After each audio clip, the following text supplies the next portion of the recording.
Very good morning students. Last લેક્ચરમાં આપણે discuss કર્યું હતું સિસ્ટેમેટિક્સ, એટલે કે એક લેટિન વર્ડ છે સિસ્ટેમા, જેનો અર્થ થાય છે સિસ્ટેમેટિક અરેન્જમેન્ટ્સ ઓફ ઓર્ગેનિઝમ્સ, એટલે કે સજીવોનું ક્રમબદ્ધ અથવા યોગ્ય રીતે કરવામાં આવતી ગોઠવણી. Now in this lecture we are going to learn taxonomic categories.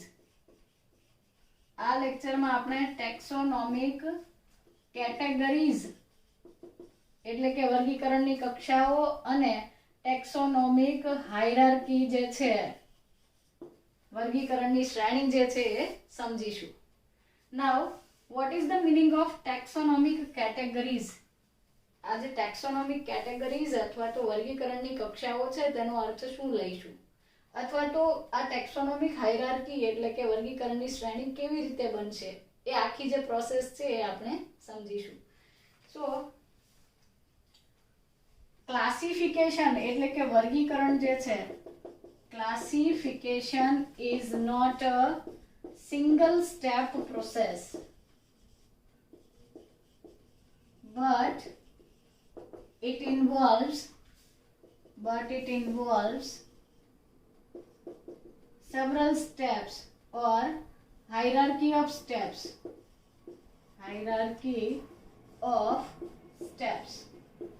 આ સેન્ટેન્સ નો મીનિંગ શું છે? ક્લાસિફિકેશન એટલે કે વર્ગીકરણ એ કોઈ સિંગલ સ્ટેપ પ્રોસેસ નથી, એક જ સ્ટેપમાં પૂરી થઈ જાય, એક જ ચરણમાં પૂરી થઈ જાય એવી પ્રક્રિયા નથી. But it ઇન્વોલ્વ્સ hierarchy of steps, એટલે કે એ શ્રેણીબદ્ધ રીતે, ક્રમબદ્ધ રીતે આવતા ચરણો અથવા સ્ટેપ્સ જે છે એ ધરાવે છે, સૂચવે છે. એનો અર્થ એવો થયો કે વર્ગીકરણની પ્રક્રિયામાં ઘણા બધા સ્ટેપ્સ છે. તો ત્યાર પછી ફરીથી એક સેન્ટેન્સ લખ્યું છે કે ઇન વિચ ઈચ સ્ટેપ, આ હાયરાર્કી ઓફ સ્ટેપ્સ છે તો એમાંથી each step represents a category. Category એટલે કે કક્ષા અથવા તો rank. Each step represents a rank of category, મતલબ કે વર્ગીકરણની જે પદ્ધતિ છે એ સિંગલ સ્ટેપમાં નથી થતી, શ્રેણીબદ્ધ રીતે ઘણા બધા ચરણમાં વહેંચાયેલી પદ્ધતિ છે, અને તેમાંનું દરેક ચરણ અથવા દરેક સ્ટેપ જે છે એ રેન્ક ઓફ કેટેગરી છે, એટલે કે એક હરોળની કક્ષા છે અથવા તો કક્ષા અથવા હરોળનું સૂચન કરે છે, એક લેવલ સૂચવે છે. લાઈક હું તમને એક્ઝામ્પલ આપું કે સ્કૂલ છે તો તેની અંદર સ્ટુડન્ટ્સ, ટીચર્સ અથવા તો પ્રિન્સિપલ્સ, તો દરેકનું પોતપોતાનો એક હોદ્દો છે, લેવલ છે. સિમિલરલી આ કેટેગરીનો પણ પોતાનું એક લેવલ અથવા રેન્ક છે, ક્રમ છે, હરોળ છે. ક્લાસિફિકેશનની અંદર આ કેટેગરીઝ જે છે, each step represents a category or rank. Since the category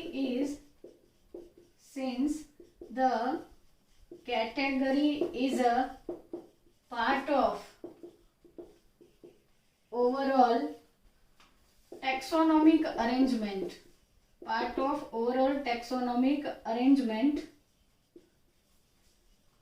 it is known as taxonomic category.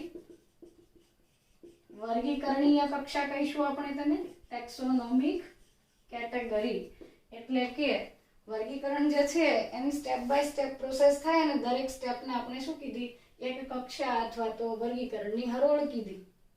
હવે આ કક્ષા અથવા જે હરોળ છે, category is a part of overall taxonomic arrangement, મતલબ કે આખી જે વર્ગીકરણની આખી પ્રોસેસ છે, અરેન્જમેન્ટ અથવા ગોઠવણી છે, એનો હિસ્સો છે આ કેટેગરી, અને એટલે તેના માટે આપણે વર્ડ યુઝ કરીશું ટેક્સોનોમિક કેટેગરી. એને સિમ્પલી એક કક્ષા અથવા હરોળ કહેવાના બદલે આપણે શું કહીશું, વર્ગીકરણની કક્ષા અથવા વર્ગીકરણની હરોળ કહીશું. Okay, so all such type of taxonomic categories constitute the taxonomic hierarchy. એટલે કે આવી બધી કેટેગરીઝ જે છે, વર્ગીકરણીય કક્ષાઓ ભેગી મળીને ટેક્સોનોમિક હાયરાર્કી અથવા તો વર્ગીકરણની શ્રેણી રચે છે. હવે પ્રશ્ન એ થાય કે તો વર્ગીકરણની શ્રેણી એક્ઝેક્ટલી શું છે? તમે 9th સ્ટાન્ડર્ડમાં આ જ ચેપ્ટર ભણીને આવ્યા હતા, અને એની અંદર એવું હતું કે 7 ઓબ્લિગેટરી કેટેગરીઝ છે. કિંગડમ એટલે કે સૃષ્ટિ, તેનાથી નીચે ફાઇલમ ઓર ડિવિઝન એટલે કે સમુદાય અથવા વિભાગ, વર્ગ, વર્ગ પછી હતું ગોત્ર, કુળ, પ્રજાતિ અને જાતિ. ઇંગ્લિશમાં કહું તો કિંગડમ, ફાઇલમ ઓર ડિવિઝન. વનસ્પતિ માટે એટલે કે પ્લાન્ટ્સ માટે ડિવિઝન હોય અને એનિમલ્સ માટે ફાઇલમ હોય એટલે કે સમુદાય હોય. સો Kingdom, phylum or division, class એટલે કે વર્ગ, ઓર્ડર એટલે કે ગોત્ર, ફેમિલી એટલે કે કુળ, જીનસ એટલે પ્રજાતિ અને લાસ્ટમાં સ્પીસીઝ એટલે જાતિ. તો આ સ્પીસીઝ, જીનસ આ બધા એક એક કેટેગરી છે અને આ બધા એક સાથે ભેગા મળીને જે આ બધી હરોળ ભેગી મળીને શું બનાવે છે? ટેક્સોનોમિક હાયરાર્કી બનાવે છે, જેમાં કોઈક ટેક્ઝોન અથવા તો કોઈક જે કેટેગરી છે એ મોટી છે, કોઈક છે તે નાની છે, કોઈકમાં સિમિલારિટી વધુ છે તો કોઈકની અંદર સિમિલારિટી ઓછી છે.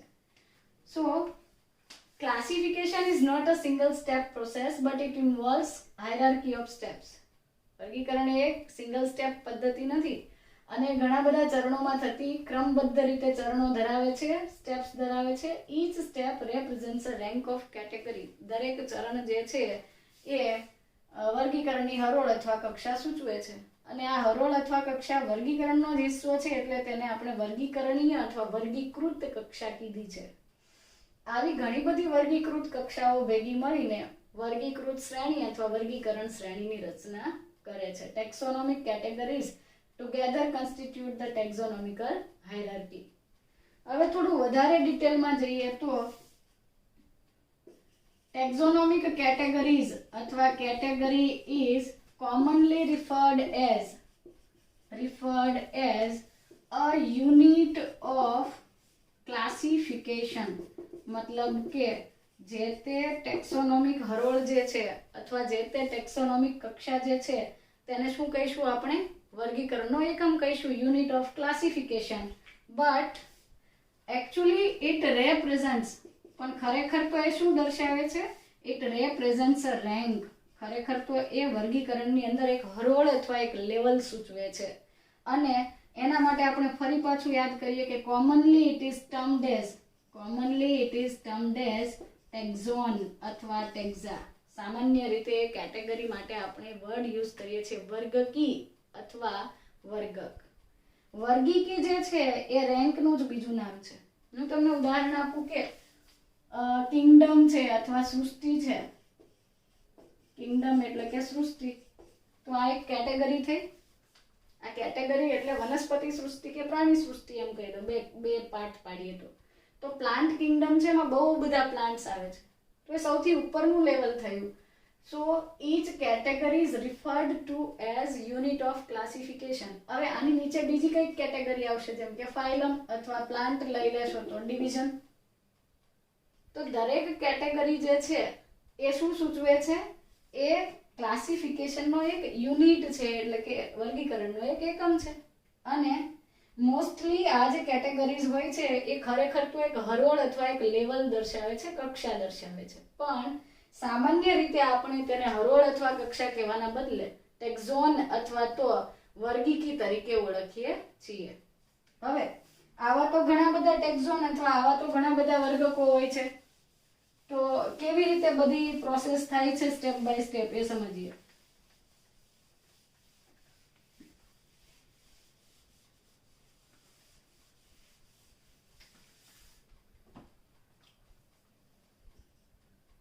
ફોર એક્ઝામ્પલ, ઇન્સેક્ટ એટલે કે કીટક. કીટકો જે છે they have 3 pairs of jointed appendages. appendages મતલબ ઉપાંગો, સાંધાવાળા ઉપાંગો છે. સો આપણે શું કીધું કે વર્ગીકરણ અથવા ક્લાસિફિકેશન સિંગલ સ્ટેપમાં નથી થતી. દરેક સ્ટેપને આપણે કેટેગરી કીધી અથવા રેન્ક કીધી અને એ રેન્ક જે છે ટેક્સોનોમીનો હિસ્સો હતો એટલે ટેક્સોનોમિક રેન્ક એટલે કે વર્ગીકૃત કક્ષા કીધી. ઘણી બધી વર્ગીકૃત કક્ષા અથવા ટેક્સોનોમિક કેટેગરીઝ મર્જ થઈને ભેગી મળીને ટેક્સોનોમિક હાયરાર્કી બનાવે છે એટલે કે વર્ગીકૃત શ્રેણી રચે છે. ત્યાર પછી આપણે એમ કીધું કે કેટેગરી જે છે એ ખરેખર તો વર્ગીકરણનો એકમ છે અને સામાન્ય રીતે એ હરોળ સૂચવે છે જેને આપણે કોમનલી ટેક્ઝોન કહીએ છીએ અથવા વર્ગીકી કહીએ છીએ. હવે દરેક વર્ગીકીના પોતપોતાના ડિસ્ટિંક્ટ કેરેક્ટર્સ છે, પોતપોતાના વિશેષ લક્ષણો છે. જેમ કે ઇન્સેક્ટ અથવા કીટક જે છે તો એની અંદર 3 pairs ઓફ જોઇન્ટેડ એપેન્ડેજીસ, 3 જોડ સાંધાવાળા ઉપાંગો છે. આ એનું મેઇન કેરેક્ટર થઈ ગયું, લક્ષણ થઈ ગયું. So insect is a concrete recognizable, it is a concrete recognizable object.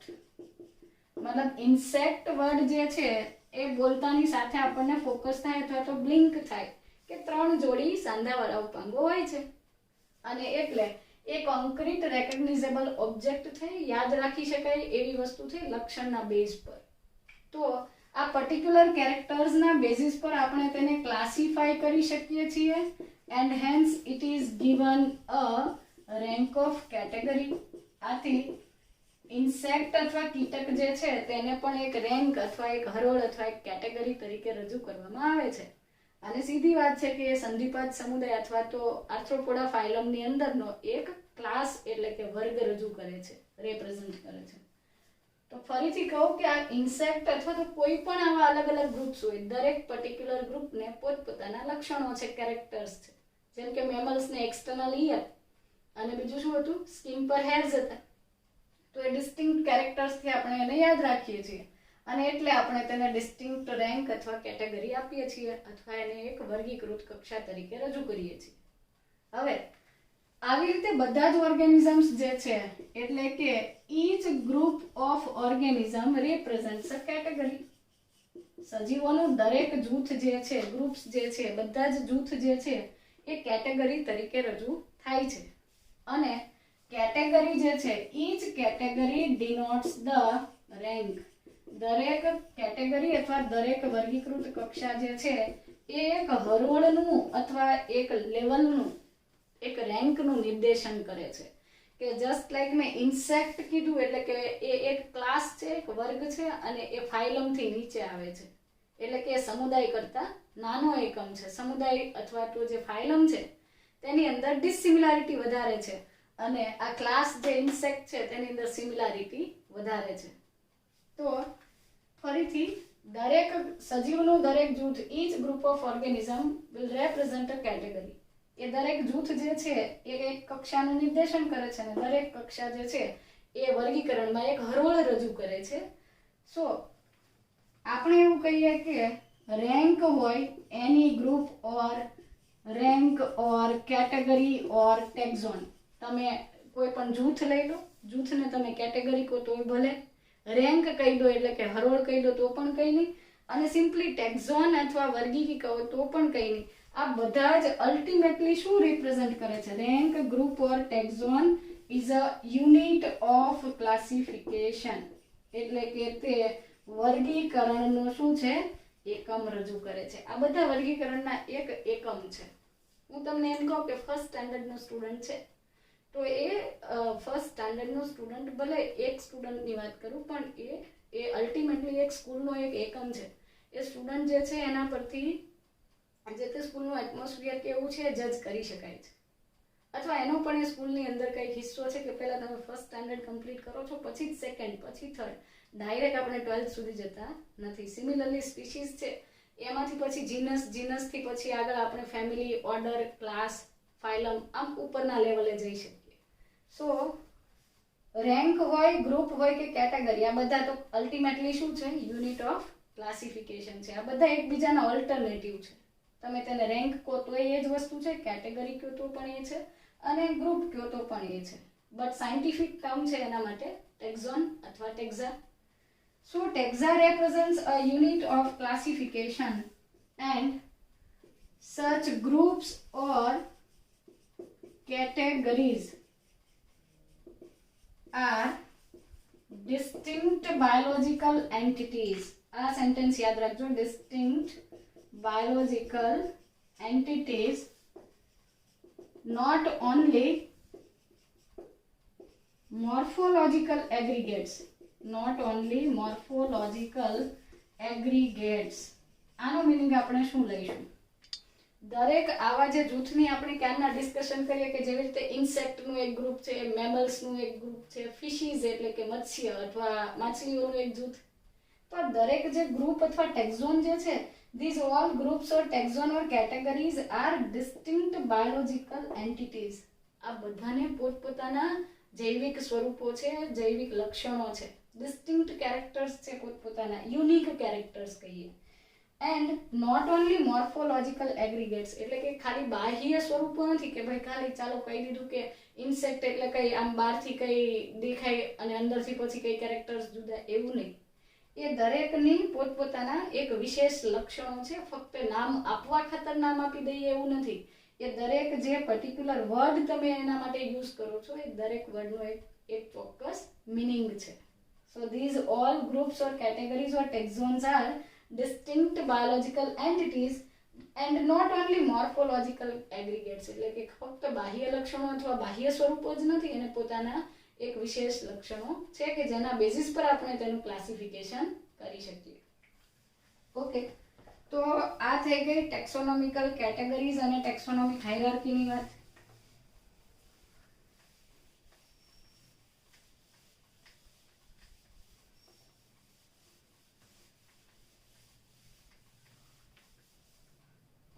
Now, study of all non-organisms. Studies of all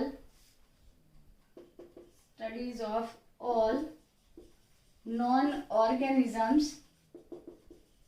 have led to development of common taxonomic categories.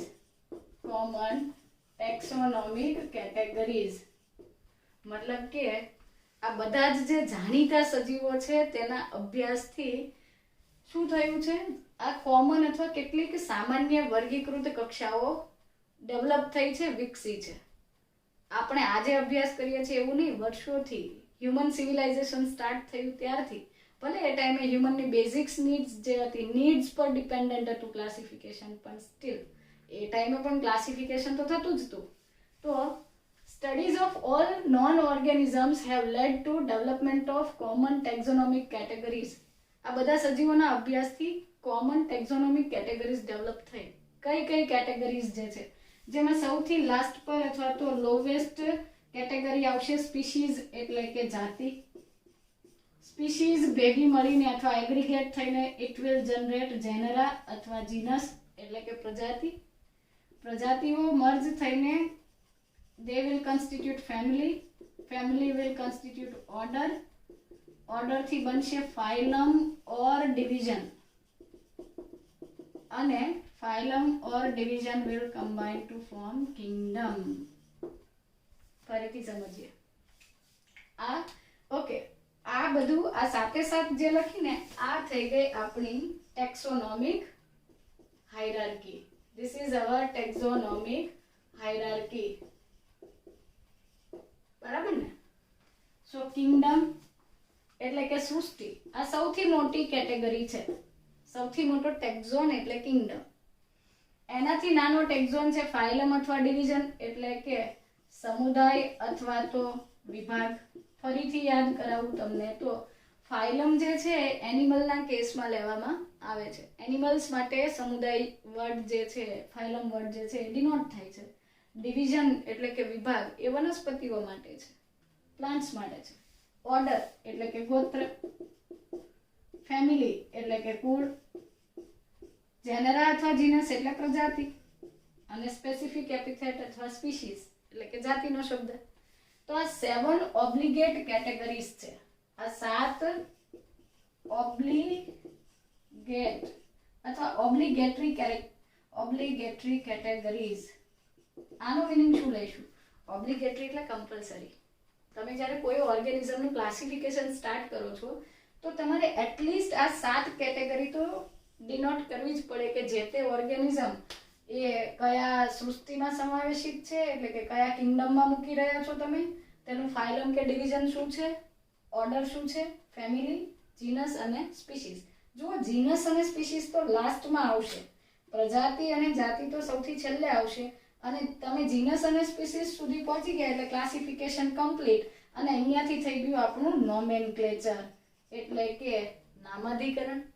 સો અહીંયા સુધી ક્લાસિફિકેશન હતું અને પછી એક નવું સ્ટેપ આવી ગયું વર્ગીકરણનું, જે હતું નામાધિકરણ અથવા નામકરણ.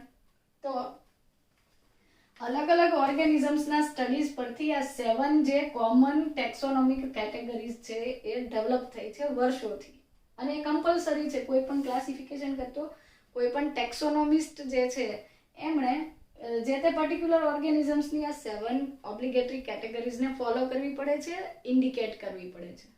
આ બધી જ કેટેગરીઝ જ્યારે ભેગી થાય છે ત્યારે ટેક્ઝોનોમિક હાયરાર્કી એટલે કે વર્ગીકૃત શ્રેણી બને છે. આ એક વર્ગીકૃત કક્ષા છે, આ બીજી કક્ષા, ત્રીજી, ચોથી, પાંચમી, છઠ્ઠી, સાતમી, એમ 7 જે ઓબ્લિગેટ કેટેગરીઝ છે.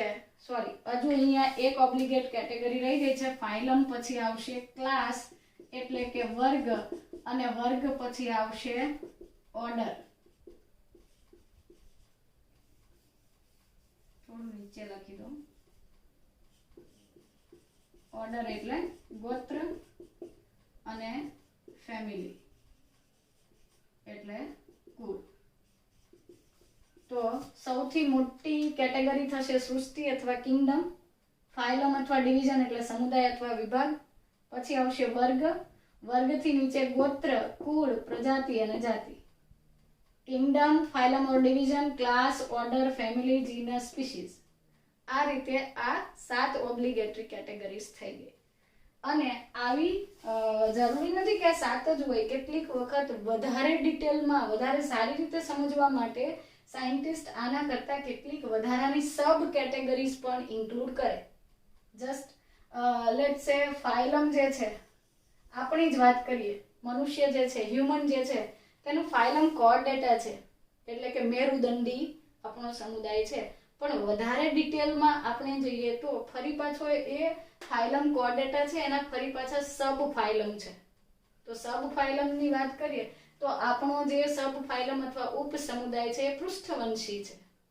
તો આવી રીતે દરેક જૂથ જે છે એને અંદર એવી જ રીતે ક્લાસ પછી તમે સબ ક્લાસ પણ લઈ શકો, એટલે કે ઉપવર્ગ હોઈ શકે, વર્ગની ઉપર ઉપરી વર્ગ હોઈ શકે. ફેમિલી, સબ ફેમિલી, ઓર્ડર, ઓર્ડરની સાથે સિરીઝ હોઈ શકે એટલે કે શ્રેણી હોઈ શકે.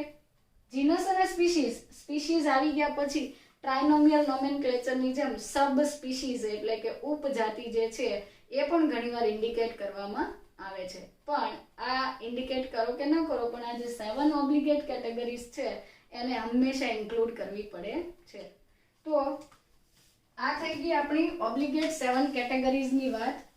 હવે તમે જ્યારે પણ એનિમલ્સ કે પ્લાન્ટ્સને ક્લાસિફાઈ કરો છો ત્યારે each organism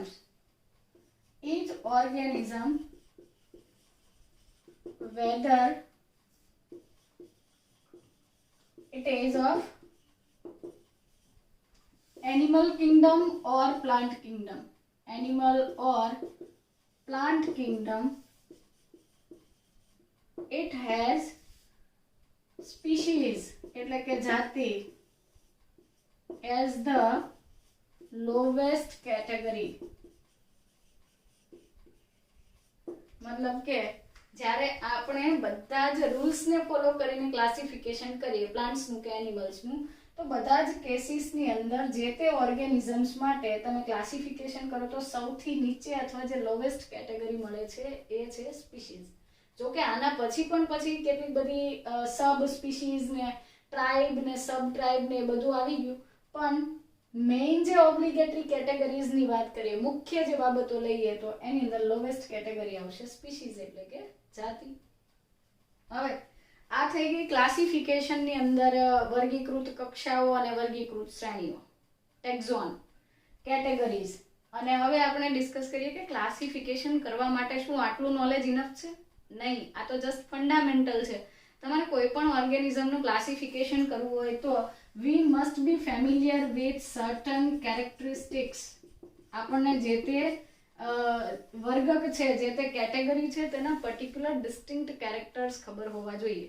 જેમ કે હું તમને એવું કહી દઉં કે ફાઇલમ આર્થ્રોપોડા સંધિપાદ સમુદાય, તો તરત જ તમને યાદ આવે કે એની અંદર જોઈન્ટેડ એપેન્ડેજીસ હોય, એટલે કે એવા એનિમલ્સ કે જેની અંદર સાંધાવાળા ઉપાંગો છે એને તમે ફાઇલમ આર્થ્રોપોડામાં મૂકી શકો. So we must have some knowledge regarding characteristics of particular phylum or species or genera or whatever category we are talking. જે તે પર્ટિક્યુલર કેટેગરી વિશેનું તમને બેસિક નોલેજ હોવું જોઈએ. બીજી વસ્તુ, આપણી અંદર ઓબ્ઝર્વેશન પાવર પણ હોવો જોઈએ. કેમ? તમે પર્ટિક્યુલર ઓર્ગેનિઝમને પહેલા ઓબ્ઝર્વ કરો, પછી તમે એના કેરેક્ટર્સ નોટ ડાઉન કરશો કે આટલા આટલા લક્ષણો છે, અને પછી તેને સિમિલારિટીઝ અને ડિસસિમિલારિટીઝના બેઝિસ પર શું કરશો?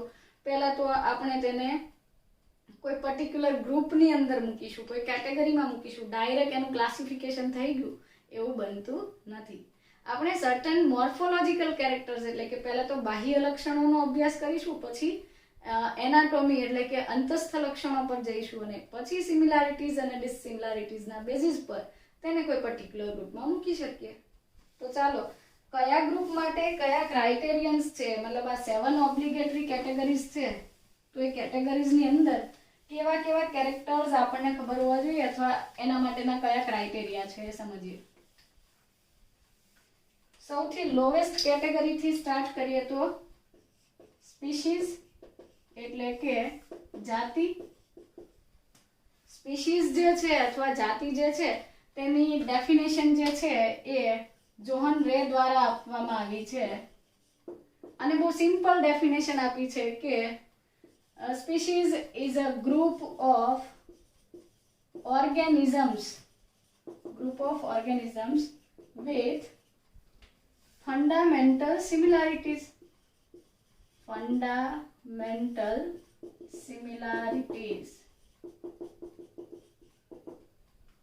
Group of individual organisms with fundamental similarities એટલે કે વ્યક્તિગત અથવા સ્વતંત્ર સજીવોનું જૂથ કે જેમાં મૂળભૂત લક્ષણોની સામ્યતા છે. હવે ક્વેશ્ચન એ છે કે ફંડામેન્ટલ સિમિલારિટીઝ એટલે શું? મૂળભૂત લક્ષણો કોને કહીશું? કે પર્ટિક્યુલરલી કોઈ પણ સ્પીસીઝના જે એક્સટર્નલ અથવા મોર્ફોલોજીકલ કેરેક્ટર્સ જે છે, બાહ્ય લક્ષણો છે, અને કેટલાક આંતરિક લક્ષણો એટલે કે એનાટોમિકલ કેરેક્ટર્સ છે, એની અંદર જો સિમિલારિટીઝ હોય, મેક્સિમમ સિમિલારિટીઝ હોય, તો એ જે ગ્રુપ છે, એ જે ઇન્ડિવિજ્યુઅલ ઓર્ગેનિઝમ્સનું જે જૂથ છે તેને આપણે એક પર્ટિક્યુલર સ્પીસીઝમાં મૂકી શકીએ. ઓકે, આ થઈ ગઈ જોન રે દ્વારા આપવામાં આવેલી definition. Now another interesting definition, that is biological species. જૈવિક જાતિ કોને કહેવી? આ વ્યાખ્યા આપવામાં આવી છે અર્ન્સ્ટ મેયર દ્વારા. આપણી એનસીઈઆરટી માં લખ્યું છે કે he is also known as Darwin of 20th century. Ernst Mayr જે છે એને 20મી સદીના ડાર્વિન કહેવામાં આવે છે, કારણ કે એમણે ફક્ત એક જ ફિલ્ડ પર, મતલબ ટેક્સોનોમી પર જ કોન્ટ્રીબ્યુટ કર્યું એવું નથી. એમણે મોર્ફોલોજી, એનાટોમી અને ઘણા બધા બાયોલોજીના જે ફિલ્ડ છે એમાં પોતાનું રિસર્ચ જે છે એ કર્યું છે. એટલે એમને, અને ખાસ કરીને ઇવોલ્યુશનરી આસ્પેક્ટ એટલે કે જે ફાઇલોજેનેટિક ઇનહેરિટન્સ અથવા તો ફાઇલોજેનેટિક રિલેશનશિપ્સ હતી એના પર કામ કર્યું હતું, એટલે એમને ડાર્વિન ઓફ 20th સેન્ચુરી કહેવાય છે. એમણે બહુ સરસ અને કોમ્પ્લિકેટેડ ડેફિનેશન આપી છે સ્પીસીઝની કે ઓલ ધ મેમ્બર્સ, બધા જ સજીવો અથવા સભ્યો, all the members that can interbreed among themselves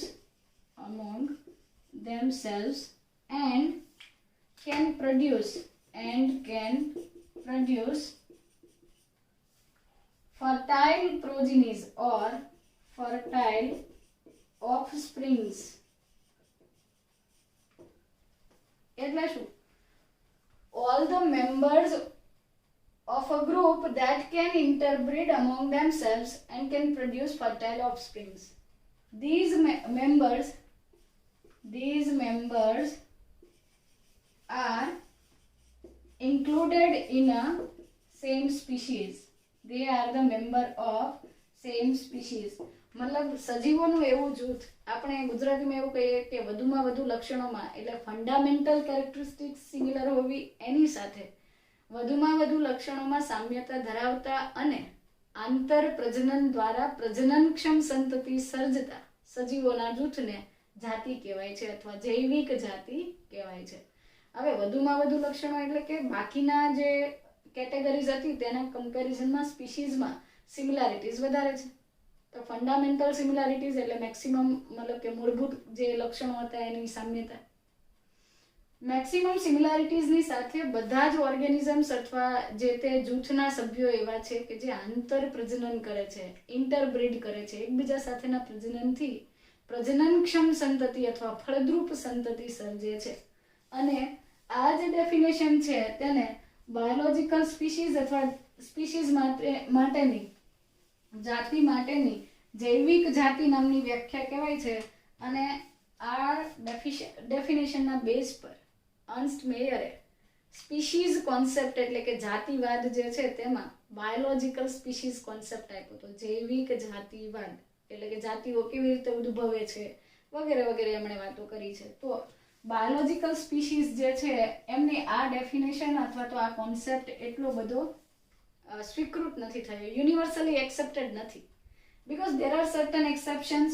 four example mules, એમણે શું કીધું હતું કે એક જ જાતિના સજીવો અંદર પ્રજનન કરે, મતલબ કે હ્યુમન છે તો હોમોસેપિયન્સ બીજા હોમોસેપિયન્સ સાથેના ઇન્ટરબ્રીડિંગથી ફર્ટાઇલ પ્રોજીની બનાવે. મ્યુલ્સ છે તો એના કેસમાં તો આપણે આગળ પણ ચર્ચા કરી હતી કે it is cross breed between horse and donkey. Male donkey અને ફિમેલ હોર્સ વચ્ચેનું બ્રીડિંગ થાય ત્યારે મ્યુલ્સ બને છે. સિમિલરલી આના જેવું જ બેક ક્રોસ અથવા તો શું કહેવાય રેસિપ્રોકલ ક્રોસ કરીએ એટલે કે હોર્સ જે છે ફિમેલ હોર્સ મેલ હોર્સ અને ફિમેલ ડોન્કી જ્યારે લઈએ ત્યારે હીની બને છે. સો હોર્સ અને ડોન્કી બંને અલગ અલગ સ્પીસીઝ છે, છતાં પણ એમની વચ્ચે બ્રીડિંગ થયું, પ્રજનન થયું અને મ્યુલ્સ બન્યા. હા, ડિફરન્ટ વસ્તુ છે કે આ બંને મ્યુલ્સ અને હીની જે છે એ ફર્ટાઇલ નથી, એટલે કે એ એવી પ્રોજીની નથી કે એ ફર્ધર રિપ્રોડક્શન કરી શકે. પણ ટાઈગર અને લાયન વચ્ચેના બ્રીડિંગથી લાઇગર્સ બનાવવામાં આવ્યા અને આ લાઇગર્સ જે છે એમની અંદર તો પ્રજનન ક્ષમતા છે. ઇવન એવા કેટલાક કેસીસ નોંધાણા છે કે આમની વચ્ચે મતલબ કે આ લાઇગર્સ જે છે એ બે અલગ અલગ સ્પીસીઝ વચ્ચેના બ્રીડિંગથી બનેલી નિપજ છે, પ્રોડક્ટ છે, છતાં પણ તેઓ they are able to reproduce. તો આ કેસની અંદર બાયોલોજિકલ કોન્સેપ્ટ જે છે એ સાચો નથી.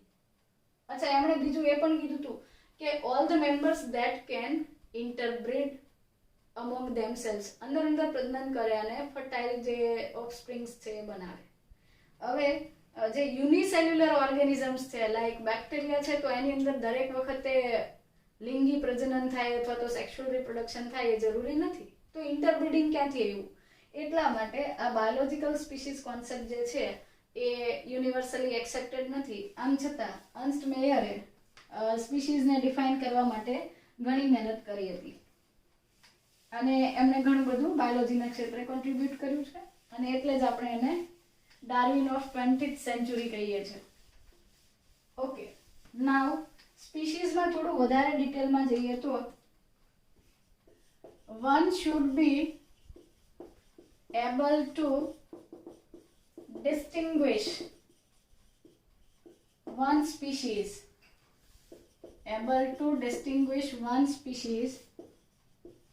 from the other closely related species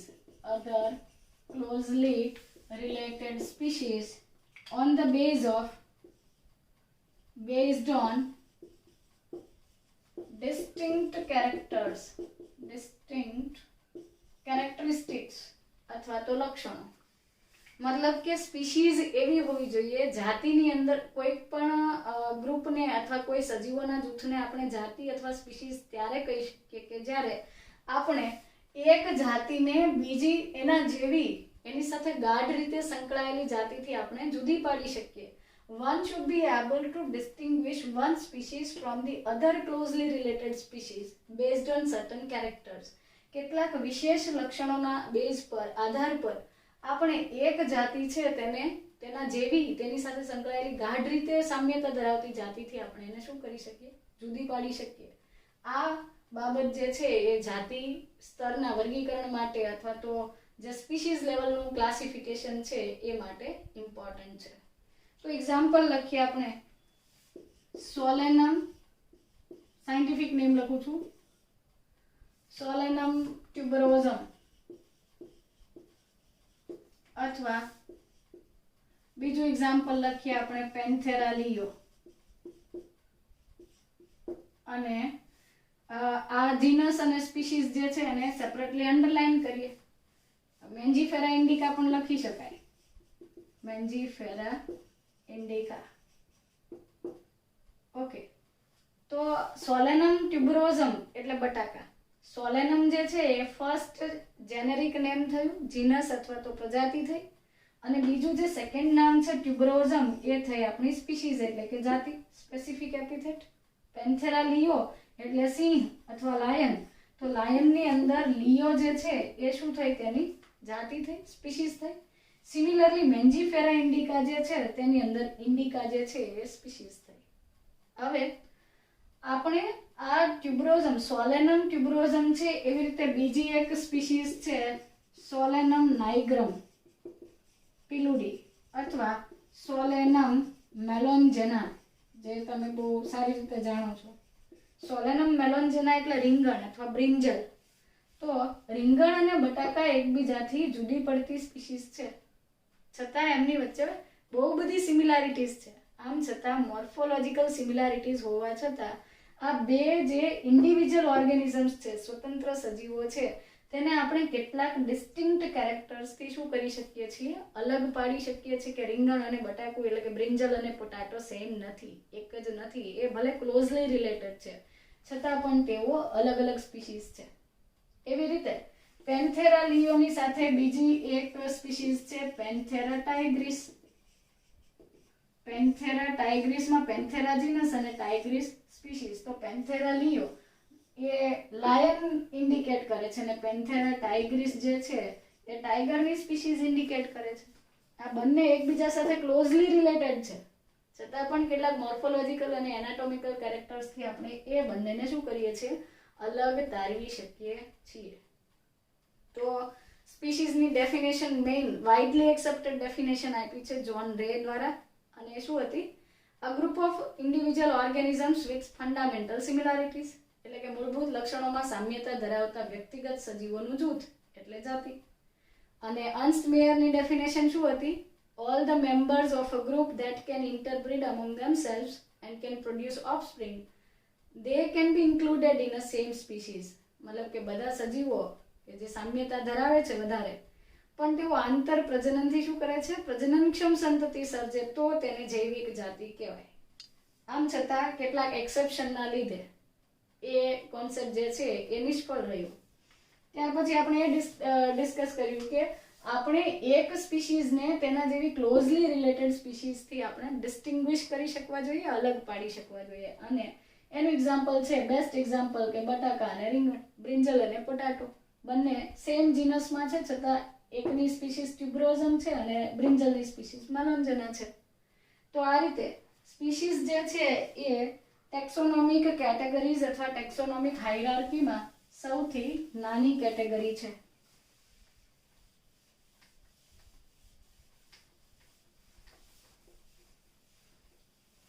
okay, so species પછીનો ટેક્ઝોન છે જેનરા અથવા તો જીનસ. પર્ટિક્યુલર જીનસ એટલે શું લઈશું આપણે? પ્રજાતિ. સો પ્રજાતિ માટેની ડેફિનેશન લખીએ તો, વ્યાખ્યા લખીએ તો, genera or genus is a group of closely related species. Closely related species which has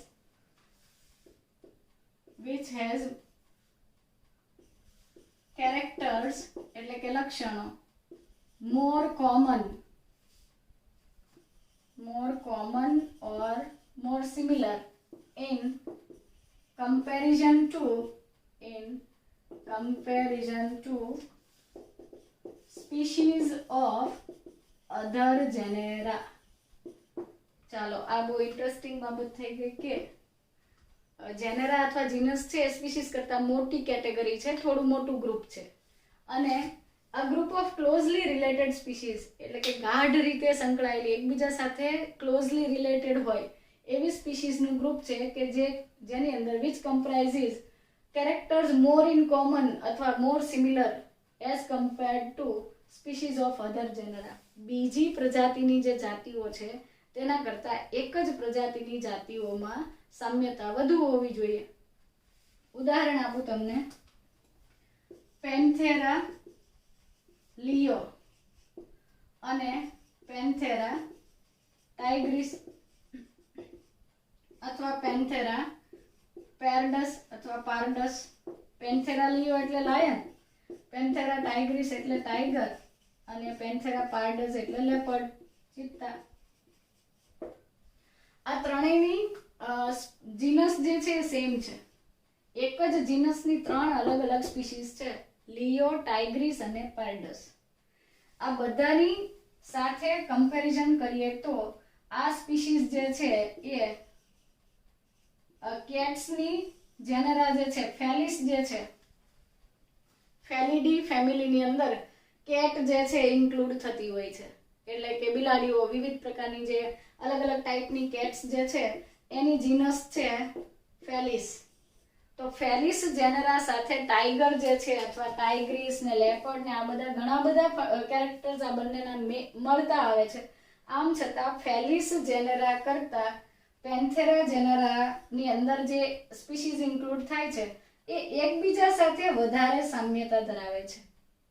so genera or genus is a group of closely related species which share more common characters as compared to the species of other genera. એટલે કે બીજી પ્રજાતિમાં include થતી જાતિઓ કરતા એક જ પ્રજાતિની જાતિઓ જે છે એની અંદર વધારે સિમિલારિટીઝ હોય છે. તો કમ્પેરિઝન કરીએ તો સ્પીસીઝ સૌથી નાનું ગ્રુપ હતું અને જેનેરા અથવા જીનસ તેનાથી મોટું ગ્રુપ હતું. તો સ્પીસીઝની કમ્પેરિઝનની અંદર જેનેરામાં કેરેક્ટર્સ જે છે તેની સિમિલારિટીઝ ઓછી હોય છે. આમ છતાં મોર્ફોલોજીકલ કેરેક્ટર્સ જે છે એ એક જ જેનેરાની અંદર ઇન્ક્લુડ થતી સ્પીસીસ જે છે તેના મોર્ફોલોજીકલ કેરેક્ટર્સ કેવા હોય છે? સિમિલર હોય છે અથવા સરખા હોય છે. ઓકે, ત્યાર પછી જીનસ પછી આપણે ડિસ્કસ કરી લઈએ ફેમિલી.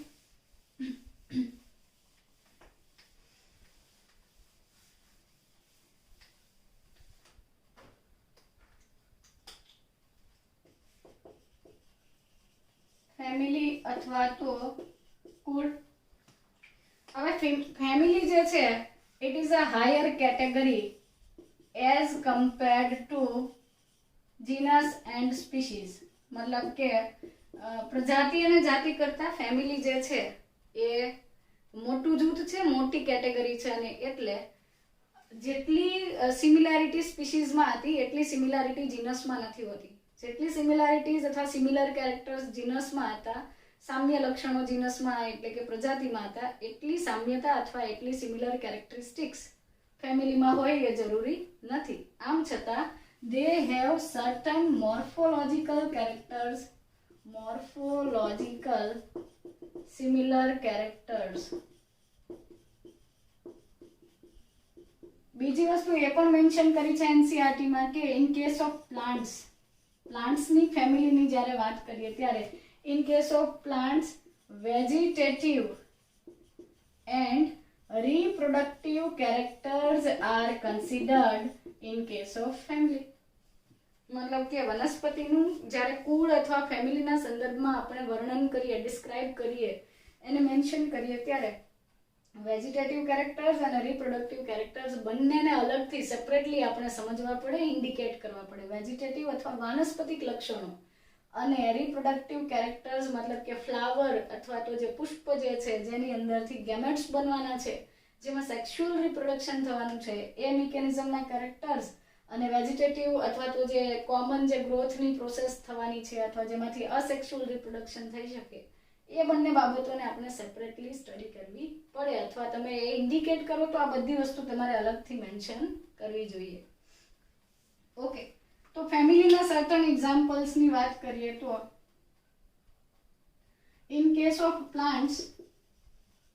પ્લાન્ટ્સની જ વાત કરીએ તો સોલેનેસી ફેમિલી જે છે, સોલેનેસી ફેમિલી જે છે તેની અંદર અલગ અલગ જેનરા ઇન્ક્લુડ કરવામાં આવે છે, જેમ કે સોલેનમ, દતુરા અને પેટુનિયા અથવા પિટુનિયા. પેટુનિયાના જે ફ્લાવર્સ હોય છે એ બહુ ફેમસ છે. તો આ દરેકનું શું કહેવાય, જીનસ અથવા જેનેરિક નેમ લખ્યું છે. સોલેનમ એ પ્રજાતિ છે. સોલેનમ પ્રજાતિમાં પાછી બહુ બધી સ્પીસીઝ હતી, જેમ કે સોલેનમ ટ્યુબરોઝમ એટલે બટાકા, સોલેનમ મેલોન્જેના એટલે રીંગણ અથવા બ્રિંજલ. એવી રીતે દતુરા ફેસ્ટુઓસા એટલે ધતુરો અથવા તો પેટુનિયા જે છે એ અલગ એકબીજાથી, આ ત્રણ અલગ અલગ જીનસ છે, ત્રણેય અલગ પ્રજાતિઓ છે, છતાં તેને એક જ કુળમાં એટલે કે સોલેનેસી ફેમિલી જે છે તેમાં મૂકવામાં આવી છે. જ્યારે બીજી તરફ એનિમલ્સની વાત કરીએ તો ઇન કેસ ઓફ એનિમલ્સની જ વાત કરીએ તો અલગ અલગ ફેમિલીની અંદર અલગ અલગ ઓર્ગેનિઝમ્સને મૂકવામાં આવતા હોય. જેમ કે હ્યુમન બીઈંગ છે તો આપણું સાયન્ટિફિક નેમ છે હોમો સેપિયન્સ. હોમો આપણી જીનસ છે અને સેપિયન્સ આપણી ફેમિલી છે, બટ હોમિનિડી એ આપણું કુળ છે. અને આવી રીતે અલગ અલગ ફેમિલીની અંદર બહુ બધી જેનરા, મતલબ કે હાયર કેટેગરી છે અને મોર્ફોલોજીકલ સિમિલારિટીઝ છે, પણ તમે એવું પણ કહી શકો કે it is a aggregate of closely related genera. વધુમાં વધુ લક્ષણોની અંદર અથવા તો ક્લોઝલી રિલેટેડ એકબીજા સાથે ગાઢ રીતે સંકળાયેલા જે જીનસ અથવા પ્રજાતિઓ છે, આ ઘણી બધી પ્રજાતિઓ કે જે એકબીજા સાથે વધારે સિમિલારિટીઝ ધરાવે છે તેઓ ભેગી મળીને ફેમિલી બનાવે છે. હા, પરંતુ આ બધા ભેગા મળીને ફેમિલી બનાવતા હોવાથી તેની અંદર સામ્યતા અથવા સિમિલારિટીઝ થોડી ઓછી છે. કોની કમ્પેરમાં? જીનસની કમ્પેરિઝનમાં. એ તો કોમન વસ્તુ છે કે જેટલી સિમિલારિટીઝ સ્પીસીઝમાં હશે એટલી જીનસમાં નથી. એટલે કે જાતિમાં રહેલી સામ્યતા પ્રજાતિમાં હોય એ જરૂરી નથી. પ્રજાતિમાં થોડી ભિન્નતા અથવા જુદાપણું છે. પ્રજાતિ કરતાં વધારે ડિસિમિલારિટી અથવા જુદાપણું આવશે ફેમિલીમાં. તો આ રીતે ફેમિલી જે છે એ જીનસ અને સ્પીસીઝ કરતાં મોટો યુનિટ છે. It is a group of closely related genera having common ancestors, એટલે કે એના પૂર્વજો અથવા તો એના જે એન્સેસ્ટર્સ છે સિમિલર હોય. આમ છતાં એમાં ડિસિમિલારિટી વધારે હોવા છતાં કેટલાક કોમન મોર્ફોલોજીકલ કેરેક્ટર્સ હોય છે. બાહ્ય લક્ષણો જે છે એ સામ્યતા ધરાવે છે. પ્લાન્ટ્સના કેસીસમાં વેજીટેટિવ અને રિપ્રોડક્ટિવ બંને કેરેક્ટર્સ જે છે એ ફેમિલીના ઇન્ડિકેશનમાં વપરાય છે. અને આપણે એક્ઝામ્પલ લીધું કે સોલેનમ, દતુરા અને પેટોનિયા અલગ અલગ પ્રજાતિ હોવા છતાં તેને એક જ કુળની અંદર મૂકવામાં આવે છે. એવી જ રીતે પેન્થેરા લિયો, પેન્થેરા ટાઇગ્રીસ, પેન્થેરા પાર્ડસ, આ બધા પેન્થેરા જે જીનસ હતા એ અલગ જીનસ હતી પેન્થેરા, અને બીજું એક જીનસ હતું પેન્થેરા જીનસની સાથે બીજું એક જીનસ હતું ફેલિસ. આમ છતાં આ બધાને એક કોમન ફેમિલીમાં મૂકવામાં આવે છે જેને આપણે કહીએ છીએ ફેલિડી. એટલે કે વાઘ, સિંહ, ચિત્તા અને બિલાડી, સર્ટન ટાઈપ્સની જે કેટ્સ છે એ બધાનું એક જ કુળ છે, એક જ ફેમિલી છે જેને કહેવાય છે ફેમિલી. પણ કેટની સાથે ફેલિઝની અંદર આપણે કેટ્સને મૂકીએ છીએ, પણ બિલાડી અથવા કેટના નામની સાથે આપણે તરત જ લિંક કરતા હોઈએ છીએ ડોગ્સને. ડોગ્સ અને કેટ્સની અંદર ઘણી બધી સિમિલારિટી છે. બંને મેમલ્સ છે, એટલે કે બંને સસ્તન વર્ગના પ્રાણીઓ છે. આમ છતાં ડોગ્સની અલગથી ફેમિલી છે કેનિડી અને કેટની અલગથી ફેમિલી છે ફેલિડી. તો એવું જરૂરી નથી કે બધા કેરેક્ટર્સ સરખા હોય, અથવા તો એના માટેના પણ સર્ટન રૂલ્સ છે કે કયા કયા કેરેક્ટર્સને કન્સિડર કરી અને ઓર્ગેનિઝમ્સને પર્ટિક્યુલર ફેમિલીમાં મૂકવામાં આવે. શા માટે કેટ્સ અને ડોગ્સ વચ્ચે આટલી બધી સિમિલારિટી હોવા છતાં કેટ્સને ફેલિસમાં મૂક્યું એટલે કે ફેલિડી ફેમિલીમાં મૂકી અને ડોગ્સ છે તેને કેનિડી ફેમિલીમાં મૂકી, બંનેને કુળ અલગ અલગ કરી દીધા. જ્યારે આ કેટ્સ છે તેની કમ્પેરિઝનમાં પેન્થેરા જે છે પ્રજાતિ એ એકદમ કાર્નિવોરા છે, વધારે અગ્રેસિવ છે. તો આ બંને વચ્ચે ઘણા બધા સિમિલારિટીઝ અને ડિસિમિલારિટી હોવા છતાં તેને ફેલિડી ફેમિલીમાં મૂકવામાં આવેલા છે. સો જેનરા પછી આવે છે ફેમિલી અને એ ક્લોઝલી રિલેટેડ જીનસ અથવા તો ગાઢ રીતે સંકળાયેલા પ્રજાતિના જૂથને કુળ કહેવાય છે. એની અંદર વિવિધતા અથવા જુદાપણું વધારે છે. પ્લાન્ટ્સના કેસીસમાં વેજીટેટિવ અને રિપ્રોડક્ટિવ બંને કેરેક્ટર્સ ઇન્ક્લુડ કરવાના છે. અને એક્ઝામ્પલ લીધું કે સોલેનેસી અને કોન્વોલ્વ્યુલસી જે ફેમિલીઝ છે તેની અંદર સોલેનમ, ધતુરા અને પેટોનિયા આ 3 અલગ અલગ જેનેરા જે છે જીનસ છે એ એગ્રીગેટ થઈને આ એક મોટું કુળ અથવા મોટી ફેમિલી બનાવે છે. જ્યારે પેન્થેરા અને ફેલિસ અલગ અલગ જીનસ છે છતાં પણ તેઓને આપણે ફેલિડી ફેમિલીમાં લીધી. ફેલિસમાં કેટ્સ અને પેન્થેરામાં બધા લાયન, ટાઈગર, લેપર્ડ એ બધા હતા, છતાં એ સેમ ફેમિલીમાં છે. જ્યારે ડોગ્સ અને કેટ્સ વચ્ચે ઘણા કોમન કેરેક્ટર્સ હોવા છતાં એ સેમ ફેમિલીમાં નથી. તો આ દરેક કેટેગરીના પોતપોતાના પર્ટિક્યુલર રૂલ્સ હોય છે અને એ ફોલો કરીને ક્લાસિફિકેશન કરવામાં આવે છે.